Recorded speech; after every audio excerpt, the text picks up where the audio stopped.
নিজের হাতে নিজের বাবারে কসলাইয়া কসলাইয়া গোসল দিওস রে বাবা। কার জানি মা নাই, বাবা যেদিন দুনিয়ার থেকে বিদায় হইয়া কবর দিশে রওনা দিল, বাবারে গোসল করে তিনটা কাবনের কাপড়ে প্যাকেট দিয়া খাটিয়ার মধ্যে শোয়াইয়া রাখলাম। বাবা বাচ্চাগুলো দৌড়াইয়া আসলো, ছোট ছোট বাচ্চাগুলো দৌড়ে এসে ডাক দে, আব্বু কই যাও? বাবা গো এই কাপড় তো কোনো সময় পরতে দেখি নাই, এই কাপড় পইরা কই রওনা দিয়েছ? বাবা তো একটু মুখের কাপড়টা সরায় না, মুখের কাপড়টা সরায় না, কোনো আওয়াজ করে না। বাচ্চাগুলো দৌড়ে আমার কাছে গিয়া কয়, মারি এত অন্যায় করেছি, অপরাধ করেছি, আব্বার কাছে কেন বিচার দিলা?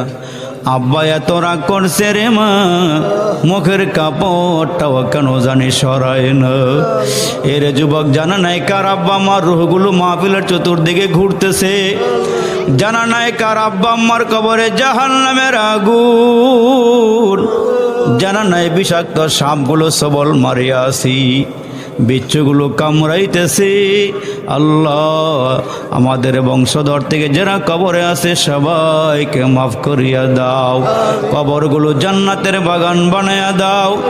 ইয়া আল্লাহ গুনার করব না রে মালিক, তোমার কুদরতি হাত দিয়া বাঁচাইও।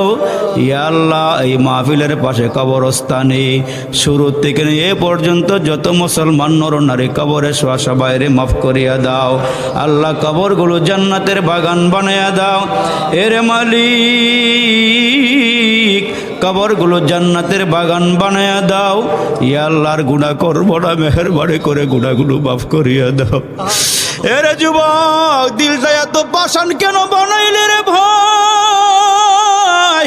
জানা নাই কার জন্য জানি আজকের মোনাজাতটা জীবনের শেষ মোনাজাত হয়ে যায়, জানা নাই রে বাবা কার জন্য জানি আজকের মাহফিলটা জীবনের শেষ মাহফিল হয়ে যায়।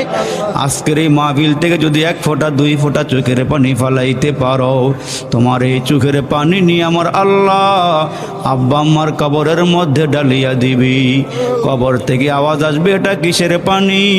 এটা কি আবে হায়াতের পানি, নাকি জমজমের পানি, নাকি হাউজে কাউসারের পানি? বলা হবে না এগুলো হাউজে কাউসারের পানি, আবে হায়াতের পানি নয়, জমজমের পানিও নয়।